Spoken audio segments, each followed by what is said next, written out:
बाकी फिर के यूट्यूब चैनल में आप सभी का स्वागत है। मैं कुलदीप जैन। आगे की बात करेंगे अपन इतिहास में, जहाँ तक अपनी बात हो चुकी थी मालदेव तक, शायद अपनी बात मालदेव तक हो चुकी थी। इसके आगे की बात करेंगे अपन मालदेव।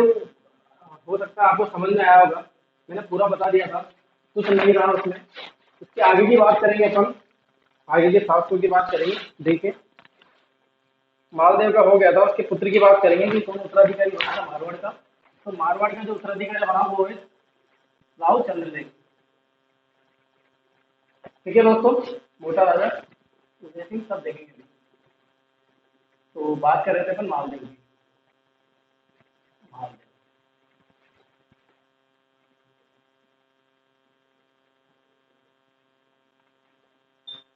इसका शासनकाल रहा था 1532 से 1562। ठीक है दोस्तों, इसके पुत्र थे तीन। कितने पुत्र थे दोस्तों? तीन।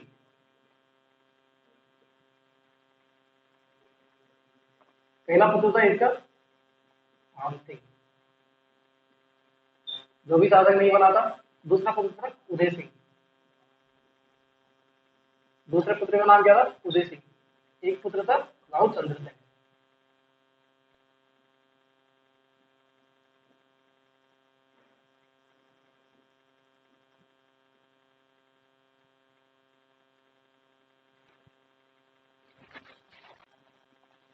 एक मिनट दोस्तों को चेंज कर देता हूं।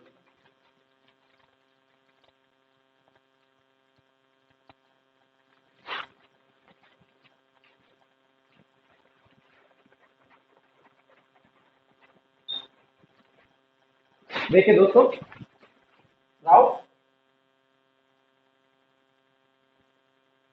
चंद्र सिंह राठौर। तो दोस्तों, होता यह है कि मालदेव की मृत्यु होने के बाद, मालदेव की मृत्यु 1562 में हो जाती है। उसके बाद जो शासक बनता है वो राव चंद्रसेन बनता है।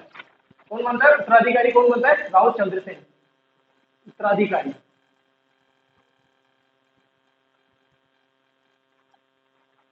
युद्ध में इनको पराजित कर देता है राम सिंह उदय सिंह को, और ये शरण के लिए अकबर के पास चले जाते हैं। कहाँ चले जाते हैं? अकबर की शरण में चले जाते हैं। और मारवाड़ का यानी कि जोधपुर का शासक जो बनता है वो बनता है राव चंद्रसेन। ठीक है दोस्तों, तो अपन बात करेंगे जो इसकी करेंगे राव चंद्रसेन की। इसका शासनकाल रहा था 1562 से 1581 तक, ईस्वी तक। ठीक है दोस्तों, इसकी उपनाम देखिए, इंपोर्टेंट शासक है। बहुत बार क्वेश्चन कॉम्पिटिशन एग्जाम में 2013 सेकंड ग्रेड में क्वेश्चन पेपर में, फर्स्ट पेपर में इसके क्वेश्चन भी आए राव चंद्रसेन के। अच्छा शासक है, काफी क्वेश्चन बनते हैं, आप देखेंगे आराम से। ठीक है दोस्तों, देखो उपनाम। सबसे पहले अपन इसके उपनाम की बात करते हैं। उपनाम क्या उपनाम है? पहला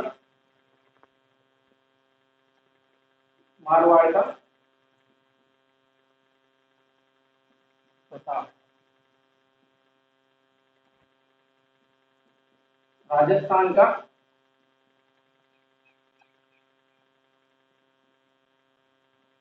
दूसरा प्रताप। इसकी तुलना किससे करिए? महाराणा प्रताप से, जो कि मेवाड़ का शासक बनता है। और राजस्थान का दूसरा प्रताप किसे बोला गया है? राव चंद्रसेन को। भूला विश्व शासक, भूला विश्रा शासक, ये भी किसे कहा गया है? राव चंद्रसेन को कहा गया है। किसे कहा गया है दोस्तों?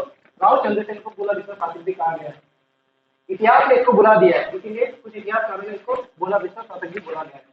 इसके बाद मारवाड़ का प्रताप हो गया, राजस्थान का दूसरा प्रताप हो गया भूला विश्व शासक। और प्रताप का अग्रगामी, अग्रगामी बोलो या पूर्वगामी बोलो।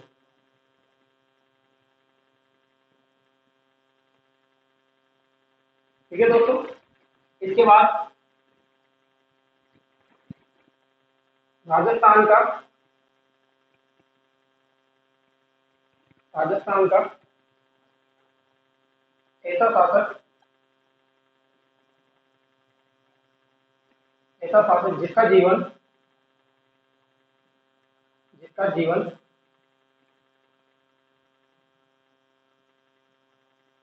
जिसका जीवन महलों में न महलों के अतिरिक्त, ऐसा भी बोल सकते हैं आप, महलों के अतिरिक्त जंगलों में बीता, जंगलों में बीता। राजस्थान का ऐसा शासक या मारवाड़ का ऐसा शासक जिसका जीवन, पूरा जीवन महलों में अतिरिक्त, कहाँ पे, महलों के अलावा कहाँ पे बीता, पूरा जीवन उनका जंगलों में बीता। कैसे, अभी देखेंगे अपन कि इसने कैसे अकबर की अधीनता स्वीकार नहीं करी थी और ये पूरा जीवन अब भागता फिरा था, और भागते भागते इसने महलों में शरण नहीं ली थी, बल्कि कहाँ पे जंगलों में भटकता रहा था, और वहीं पे उसकी मृत्यु हो गई थी। ये अपन पूरा पढ़ेंगे, आप पहले इसका स्क्रीनशॉट ले लीजिए ताकि अपन नेक्स्ट बात करें। ठीक है दोस्तों, एक बार देख लीजिए आप। मालदेव के 3 पुत्र थे, राम सिंह, उदय सिंह, राव चंद्र सिंह राठौर। उत्तराधिकारी बनता है कौन, राव चंद्र सिंह। इसका जीवन शासनकाल रहता है 1562 से 1581 में इसकी मृत्यु हो जाती है। उपनाम जो रहते हैं, मारवाड़ का प्रताप भी कहा जाता है इसको, राजस्थान का दूसरा प्रताप भी बोला जाता है, भूलाविसा शासक भी बोला जाता है, और प्रताप का अग्रगामी। बहुत बार ऐसे क्वेश्चन आ चुके हैं जिसमें पूछा गया है कि मारवाड़ का प्रताप किसे बोला गया है। ये सब क्वेश्चन आ चुके हैं बार बार, तभी बार बार इसके उपनाम दिखाए जाते हैं। राजस्थान का ऐसा शासक जिसका जीवन महलों के अतिरिक्त जंगलों में बीता है। और एक और लाइन लिख सकते हैं, राजस्थान का नहीं, मारवाड़ का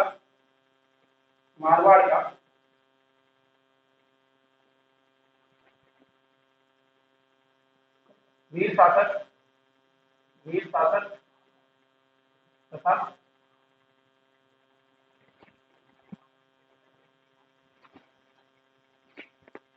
मारवाड़ का वीर शासक किसे बोला गया है, राव चंद्र सिंह को। अब एक बार स्क्रीन नोट दे दीजिए, नेक्स्ट बात करते हैं।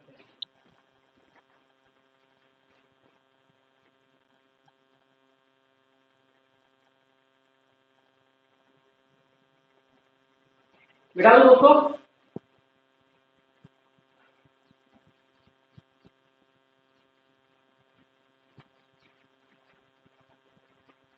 तो अपन बात कर रहे हैं राव चंद्र सिंह। ज्यादा इंपॉर्टेंट शासक नहीं आएंगे इसके बाद, लिखा ना रहेगा, लेकिन फिर भी अपन बात करते हैं। कुछ छोटे मोटे क्वेश्चन है जो आ जाते हैं आपके एग्जाम में, कॉम्पिटिशन में, उनकी बात कर लेते हैं। राव चंद्र सिंह की बात कर रहे हैं अपन। राव चंद्र सिंह, राव चंद्र सिंह राठौर कब तक रहा था, 1562 से 81। ठीक है दोस्तों, राव चंद्र सिंह राठौर इसके समय, किसके समय, चंद्रसेन के समय क्या लगाया था, नागौर दरबार लगा था। क्या लगा था दोस्तों, नागौर दरबार। नागौर दरबार की बात करें, कब लगा था, किसे लगवाया था, सबसे पहले अकबर ने लगवाया था, अकबर ने लगवाया।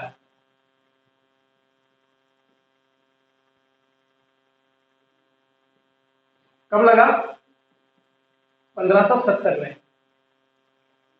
कहां पर लगा,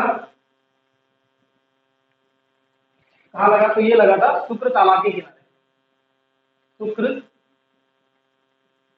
तालाब के किनारे।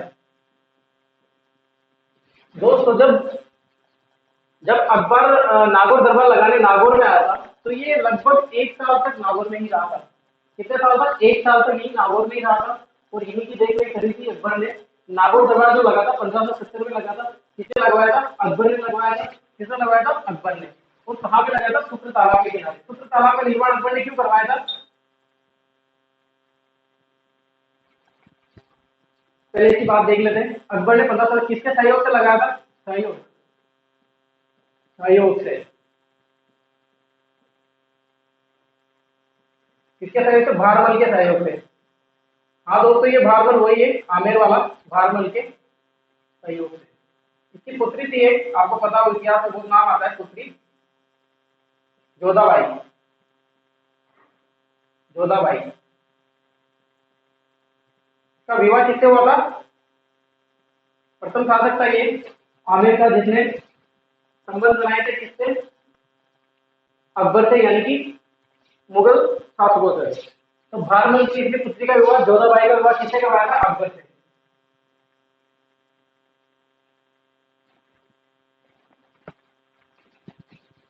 तो दोस्तों देखो, अकबर ने लगवाया था 1570 में, लगाया था कहाँ, शुक्रताला के किनारे लगाया था, सहयोग से, बारमल के सहयोग से। इसने अपनी पुत्री का विवाह जोधाबाई से, और विवाह किससे करवाया, अपनी पुत्री जोधाबाई का विवाह किससे करवाया था, अकबर से करवाया था दोस्तों।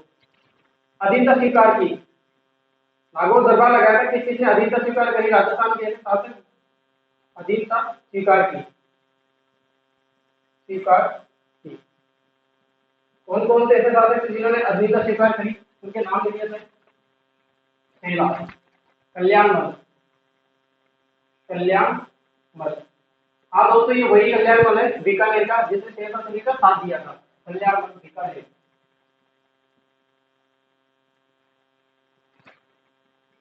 उदय सिंह, उदय सिंह ये किसकी शरण में चला जाता है, अकबर की शरण में। चंद्रसेन का भाई था ये, अकबर की शरण में चला जाता है। और चंद्रसेन जब यहाँ से भाग जाता है, इसके बाद जो शासक बनता है वो उदय सिंह बनता है। मोटा राजा उदय सिंह बोलते हैं इसको, आप कंफ्यूज ना होना, कभी उदय सिंह के बारे में आप कंफ्यूज हो जाओ, इसको मोटा राजा उदय सिंह, मोटा राजा की उपाधि दी थी किसने, अकबर ने। उदय सिंह कहाँ का था ये, जोधपुर। पूरा लिख देता हूँ मैं, आपको कंफ्यूज ना हो, चंद्रसेन का भाई था ये, चंद्रसेन का भाई। ठीक है दोस्तों। तीसरा है हर्राय भाटी, हर्राय भाटी, जैसलमेर। इसके बाद फोर्थ नंबर का जो है वो है सुरजनहाड़ा, सुरजनहाड़ा, ये हाड़ौती।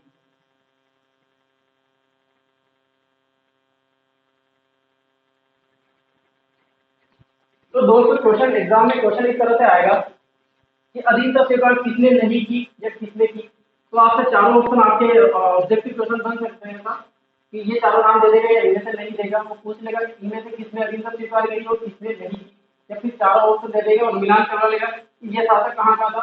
तो आपको ये सारी चीजें याद रखनी, कल्याण कहाँ का, तो बीकानेर का, उदय सिंह कहाँ का, जोधपुर का, हर्राय वाटी का, जैसलमेर का, और सूरजनाडा हाड़ौती क्षेत्र का। तो दोस्तों आपको याद रखना है कि अकबर ने नागौर दरबार कहाँ लगाया था, शुक्र तालाब के किनारे लगाया था। कब लगवाया था, 1570 में लगाया था। किसने लगाया था, अकबर ने लगवाया था। और किसके सहयोग से लगाया था, भारमल के समय सहयोग से लगाया था। कहाँ का था भारमल, आमेर का। किसका शासक था, आमेर का शासक था, आमेर का था।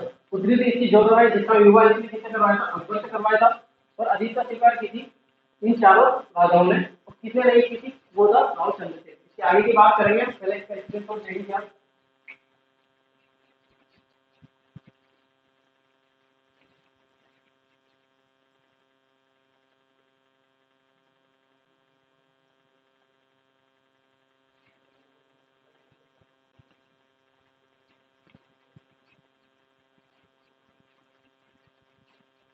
तो दोस्तों अपन बात कर रहे हैं राव चंद्रसेन की, जो कि जोधपुर का शासक है। अब अधीनता स्वीकार नहीं करेगा तो फिर अकबर क्या करेगा, आप खुद ही समझ सकते हो। किसके खिलाफ अभियान भेजेगा, किसके खिलाफ, राव चंद्रसेन के खिलाफ। तो अपन बात कर रहे हैं राव चंद्रसेन की, राव चंद्रसेन,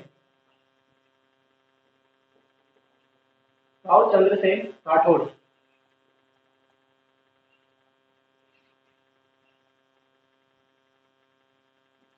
ठीक है दोस्तों, राव चंद्रसेन राठौड़, राव चंद्रसेन राठौड़ ने अकबर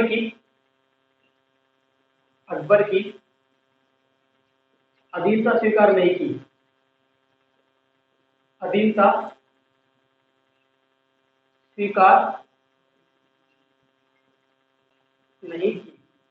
दोस्तों मैं आपको बता दूं, राव चंद्रसेन भी नागौर दरबार में गया था, लेकिन उसकी नीतियों से, उनके कारण जो बताए अकबर ने, उन नीतियों से परेशान राव चंद्रसेन ने अकबर की अधीनता स्वीकार करना नहीं चाहा, और वहां से ये भागकर वापिस कहाँ पे आ गया था, मेहरानगढ़ दुर्ग में आ गया था।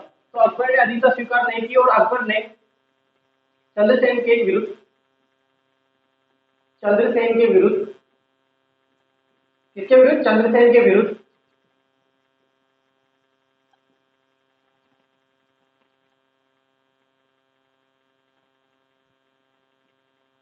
चंद्रसेन के विरुद्ध अभियान भेजा, अभियान भेजा। अभियान भेजने का मतलब इसको समझाने या फिर उसको जबरदस्ती अधीनता स्वीकार करने के लिए भेजा, अभियान भेजा। किसके नेतृत्व में? हुसैन कुली खां के नेतृत्व में। हुसैन कुली खां के नेतृत्व में। हुसैन कुली खां के नेतृत्व में अकबर ने चंद्रसेन के विरुद्ध अभियान भेजा। हुसैन कुली खां को भेजा कि जाओ मेहरानगढ़ में जाओ, देखो उसको अधीनता स्वीकार क्यों नहीं कर रहा। फौज भेज दी हुसैन कुली खां के पीछे और जाओ। चंद्रसेन वहां से भाग गया। कहां से? मेहरानगढ़ से भाग गया। देखो दोस्तों, मेहरानगढ़ से निकला, कहां पे पहुंचा? बद्राजू, झालोर, सिवाना, बाड़मेर, पाली में पीछे गांव में चला गया और यहीं पे इसकी मृत्यु हो गई थी। पाली में पीछे गांव में जब ये गया था, उससे पहले पहाड़ी में इसने कुछ समय के लिए रहा था, यानी कि पूरा जीवन इन्होंने पहाड़ी पे ही निकाला। तो उस पहाड़ी का नाम था सारण की पहाड़ी। सारण की पहाड़ी। कौन सी पहाड़ी दोस्तों? सारण की पहाड़ी। ये भी कहां पे पड़ती है? पाली में। और तीसरा गांव भी कहां है? पाली में। और यहीं पे इनकी मृत्यु हो गई थी। तीसरे गांव में। दोस्तों जब मेहरानगढ़ जोधपुर यहाँ से निकला, ये वहां पे हुसैन कुली का यहाँ पहुंच गया था, इसका युद्ध हुआ, यहाँ से निकल गया बच के बदलाजुल पहुंचा, झालोर सिवाना। कुछ समय के लिए सिवाना भी रहा था। और सिवाना में एक बार बताऊं मैं आपको कि सिवाना में जलाल खां को भेजा था। जलाल खां को भेजा।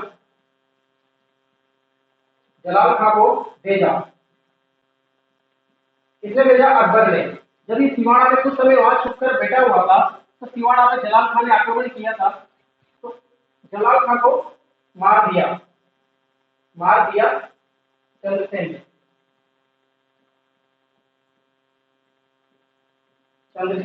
जलाल खान को यहां से मार दिया।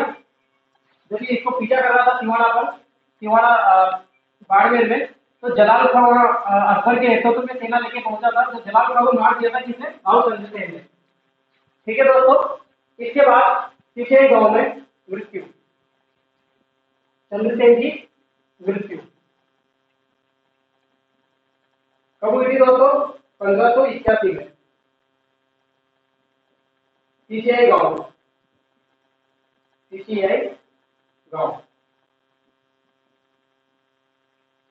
और यहीं पर इसका स्मारक बना हुआ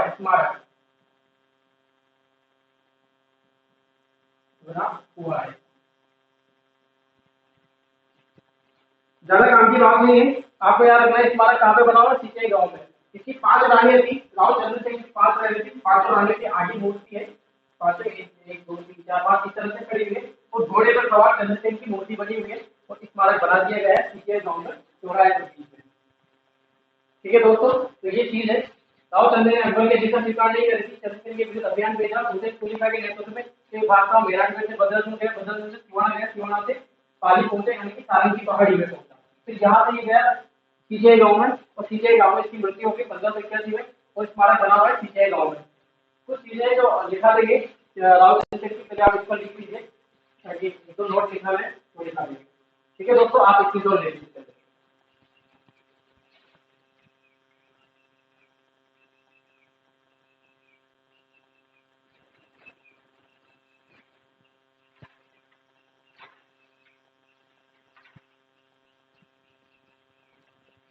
बेटा दोस्तों,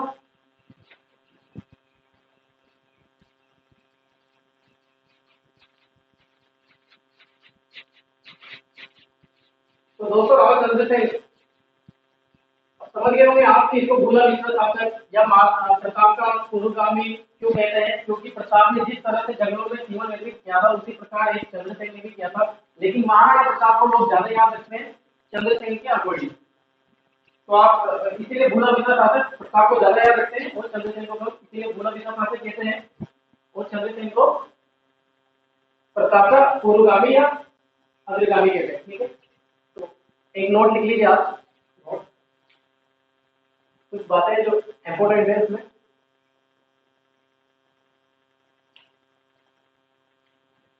1572 से 74 तक राय सिंह। कौन है? राय सिंह बीकानेर का शासक है। को मारवाड़ का यानी कि जोधपुर का जोधपुर का सूबेदार बनाया, सूबेदार बनाया। किसको सूबेदार बनाया? राय सिंह को। जब ये वहां से भाग गया था, हुसैन कुली खान चला गया था, उसके बाद 2 साल के लिए कुछ समय के लिए राय सिंह को कहां का सूबेदार बनाया? अकबर ने जोधपुर का। दूसरा, जोधपुर को 2 बार खालसा भूमि, खालसा भूमि घोषित किया। कितनी बार किया दोस्तों? खालसा भूमि घोषित 2 बार। याद रखना है, इसको इंपॉर्टेंट क्वेश्चन है, आता है खालसा भूमि घोषित किया।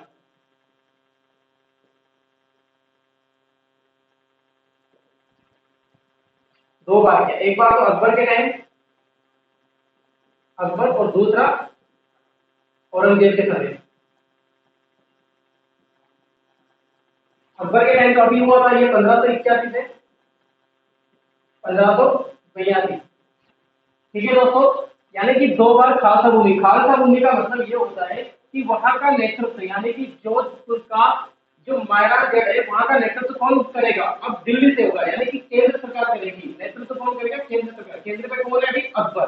तो अकबर, एक बार तो अकबर ने किया खालसा भूमि, यानी कि यहाँ का जो भी काम धाम है, जो भी कौन संभालेगा? अकबर संभालेगा। दूसरा जो किया था औरंगजेब के समय, आप जब आगे बढ़ेंगे अपन, कौन शासक था वहां पे? अजीत सिंह शासक था। कौन शासक था? अजीत सिंह। उसके टाइम एक बार औरंगजेब ने भी खालसा भूमि घोषित किया था। किसको? जोधपुर को। तो आप दोनों सन याद रहे या ना रहे कोई मतलब नहीं, कभी नहीं आएगा, बस ये याद रखना कि जोधपुर को 2 बार खालसा भूमि घोषित किया था। इसके बाद जो शासक आता है वो कौन आता है? मोटा राजा उदय सिंह। तो नेक्स्ट शासक आएगा मोटा राजा, मोटा राजा उदय सिंह। एक तो क्वेश्चन आते हैं इसमें से, बाकी कोई जरूरी नहीं। उदय सिंह राठौर,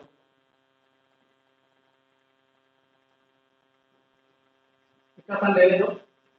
सारे सन लिखूंगा तो आप याद करने लग जाओगे, इसलिए कोई जरूरी है, जो जरूरी सन है वो मैं जरूर लिखूंगा, बाकी और आप ले लो ना। मोटा राजा उदय सिंह। मोटा राजा की उपाधि किसने दी थी? उपाधि दी किसने? अकबर ने। मोटा राजा उदय सिंह मारवाड़ का या फिर जोधपुर का उसका प्रथम शासक, प्रथम शासक जिसने मुगलों की अधीनता स्वीकार, अधीनता स्वीकार की, वह वैवाहिक संबंध बनाए, वो वैवाहिक संबंध बनाए। ठीक है दोस्तों, यानी कि जोधपुर का प्रथम ऐसा शासक कौन है जिसने मुगलों की अधीनता स्वीकार करी थी? तो वो था मोटा राजा उदय सिंह। उपाधि किसने दी थी? मोटा राजा की अकबर ने दी थी, याद रखिए। मोटा राजा इसकी पुत्री थी, पुत्री क्या नाम था? जगत गोसाई, जगत गोसाई। इसको मानभाई भी बोलते हैं। क्या बोलते हैं? मानभाई। देखो दोस्तों, आपको बहुत बार कंफ्यूज रहता है कि जोधाबाई जो थी उसका विवाह अकबर से हुआ था, लेकिन वो जोधाबाई अलग है, वो ओरिजिनल जोधाबाई थी। और जगत गोसाई को बहुत बार आप ये समझते हैं कि ये भी जोधाबाई थी, लेकिन मैं आपको बता दूं कि ये जोधपुर की थी। कहाँ की रानी थी? जोधपुर की। तो वहां की जितनी भी रानियां थी उनको लगभग जोधाबाई बोलते थे। ये जोधपुर की रानी, जोधपुर की बेटी है, तो जोधाबाई हो गई। तो बहुत बार आप कंफ्यूज हो, मगर ये भी जोधाबाई बोलते हैं, लेकिन मैं लिखूंगा नहीं। आप ध्यान रखें ना कि जो अकबर से जो विवाह होगा वो जोधाबाई ओरिजिनल थी, और ये जगत गोसाई वो वहां पे, ये जोधपुर की थी, इसलिए इसको जोधाबाई बोलते हैं। लेकिन इसकी पुत्री का जो नाम था वो जगत गोसाई मालबाई था। इसका विवाह किससे हुआ था? विवाह हुआ किससे हुआ? जगत जहांगीर से। जहांगीर, जहांगीर कौन था? अकबर का पुत्र था। और इन दोनों से बेटा होता है, उसका नाम था खुर्रम। खुर्रम आगे जाके क्या बना? महाराजा।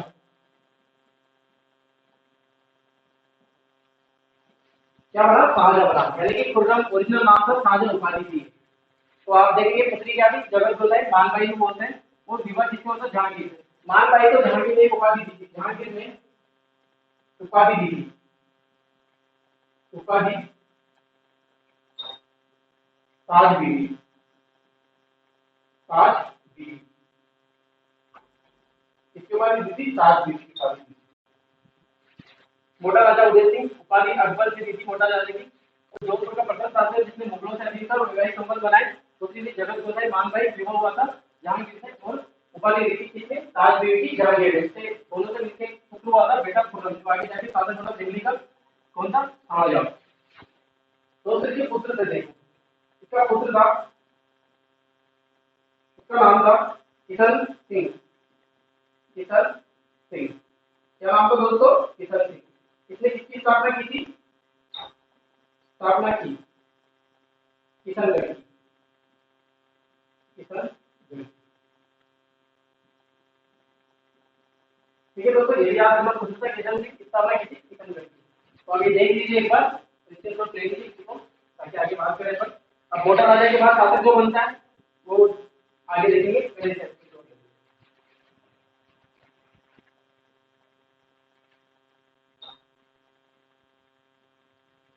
ओके दोस्तों बिठा दूं। तो मोटा राजा उदय सिंह की बात होगी। मोटा नहीं था इसलिए मोटा राजा नहीं बोला इसको उपाधि दी है। और वो हो सकता है ज्यादा मोटा हो तो अकबर ने इसको टोन को देख के इसको मोटा बोल दिया और उपाधि दे देते हैं मोटा राजा की। ऐसा भी हो सकता है क्यों नहीं हो सकता। पर आप ऐसे मत रखना ये उपाधि थी जो किसने दी थी अकबर ने दी थी।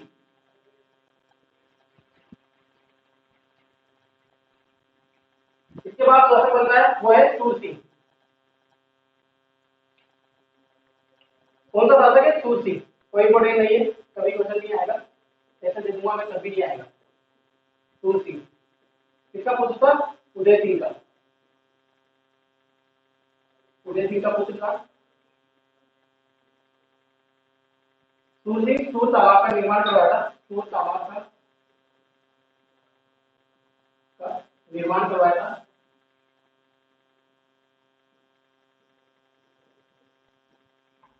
करवाया एक इंपोर्टेंट क्वेश्चन बस इसमें से एक ही बन जाता सवाई राजा। सवाई राजा की उपाधि दी थी। उपाधि किसने दी थी अकबर। ठीक है दोस्तों अकबर ने सवाई राजा की उपाधि दी थी सूर सिंह को। तो ये सीधी बात है। इसके बाद शासक बनता है गज सिंह। गज सिंह गज सिंह में भी ज्यादा बातें नहीं आती। गज सिंह कौन था सूर सिंह का पुत्र था डिग्री की जरूरत नहीं है। इसको उपाधि दी थी उपाधि दल खंबल की। दल खंबल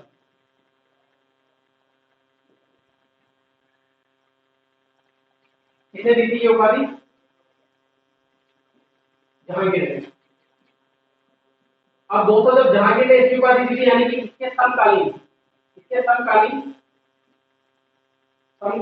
शासक कौन था समकालीन दिल्ली का शासक। दिल्ली का शासक कौन था दोस्तों जहांगीर।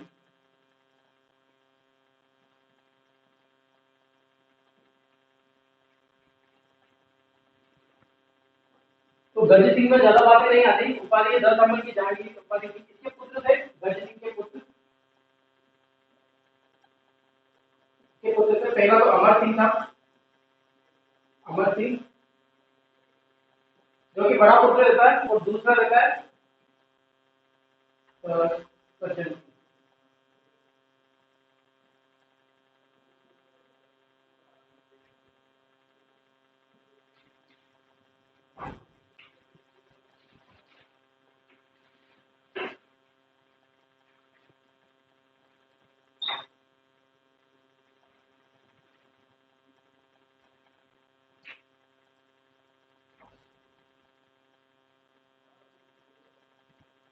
इसके दो पुत्र थे दो पुत्र।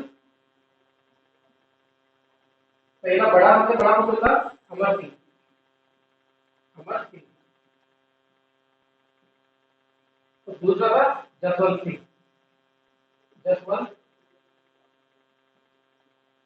सिंह इस जसवंत सिंह की मैं आपको जब मैंने फर्स्ट क्लास ली थी तभी बताया था कि मोहम्मद में से किसका दरबारी कवि था जसवंत सिंह का दरबारी कवि था। एक और बात आती है गज सिंह में गज सिंह का दरबारी कवि था, दरबारी कवि, इसका नाम था केशव दास, केशव दास, जिसने किसकी रचना करी थी, गज गुण, गज गुण मानस, ये रचना की। ठीक है दोस्तों, अब कुछ बात ये होती है, इसमें सबसे समझने की बात ये है कि गज सिंह के दो पुत्र थे, अमर सिंह और जसवंत सिंह। मैं इधर बता देता हूं आपको,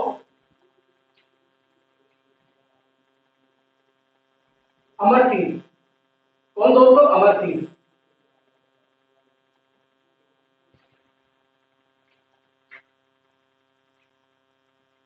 अब दोस्तों अमर सिंह बड़ा पुत्र रहता है, जसवंत सिंह छोटा पुत्र रहता है, लेकिन उत्तराधिकारी किसे बनाता है, उत्तराधिकारी कौन बनता है, जसवंत सिंह। उत्तराधिकारी कौन बनता है, जसवंत सिंह। अपनी कोई पाकवान रानी थी, एक रानी थी, इसकी पाकवान रानी, उसके प्रभाव में आकर अमर सिंह के साथ जसवंत सिंह को उत्तराधिकारी बना देता है, कौन, गज सिंह। और अमर सिंह नाराज ना हो जाए, अमर सिंह को ऐसा नहीं लगता है कि खाली छोड़ देता है, नाराज नहीं हो जाए, इसलिए अमर सिंह को क्या दे देता है, नागौर दे देता है। एक पर्टिकुलर पार्ट बन जाता है, अमर सिंह का एक पर्टिकुलर पार्ट बन जाता है, वो यहाँ से चला जाता है तो नागौर चला जाता है, क्योंकि उसको नागौर दे देते हैं। और जो मारवाड़ का जोधपुर का शासक होता है वो जसवंत सिंह बन जाता है, और अमर सिंह कहाँ चला जाता है, नागौर चला जाता है। और नागौर जाने के बाद अमर सिंह को नागौर दे देता है। अब अमर सिंह कैसे पढ़ेंगे, मैं इसे बता देता हूँ आपको। अमर सिंह एक बार क्या हुआ था कि शाहजहां की मीटिंग में शाहजहां बैठा हुआ था, शाहजहां के दरबार में ये गया अमर सिंह, तो वहां पर एक सेनापति रहता है, उसका सेनापति शाहजहां के देखने की जरूरत नहीं है, मैं बता देता हूँ। शाहजहां के दरबार में गया, वहां पे सेनापति रहता है सलामत खां, तो सलामत खां की गर्दन काट देता है, वहां पर हत्या कर देता है कौन, अमर सिंह। तो अमर सिंह की दुश्मनी किससे जाती है, शाहजहां से जाती है। गर्दन इसलिए काटता है, हत्या इसलिए करता है क्योंकि अमर सिंह को सलामत खां ने इसे गंवार कहा था। क्या कहा था, गंवार। देखो इतनी सी बात पे इसने क्या कर दी, बाहुबली करी है, अमरेंद्र बाहुबली का गर्दन काट दी इसने उसकी है अमर सिंह, और नागौर चला जाता है, और शाहजहां के दरबार में इसने उसकी गर्दन काट देता है। और आपने एक और चीज, मदीने की रात, मदीने की रात, यहाँ पर दोस्तों मैं आपको सिर्फ बता देता हूँ, बीकानेर का शासक था कर्ण सिंह, बीकानेर का शासक था कर्ण सिंह। कौन सा, कर्ण सिंह। ये कहाँ का था, बीकानेर का। जब अपन बीकानेर पढ़ेंगे तो कर्ण सिंह को पूरा डिटेल से पढ़ेंगे तो वहां मिल जाएगा, वह थे अमर सिंह के मध्य में। पूरी कहानी में वहां बताऊंगा कि मदीने की रानी है, एक मदिरा रहता है ना, तरबूज खरबूज जो आपने मदिरा समझते हैं ना, तो मदीने में उसके लिए लड़ाई हो गई, पूरी कहानी बताऊंगा, बहुत इंटरेस्टिंग कहानी।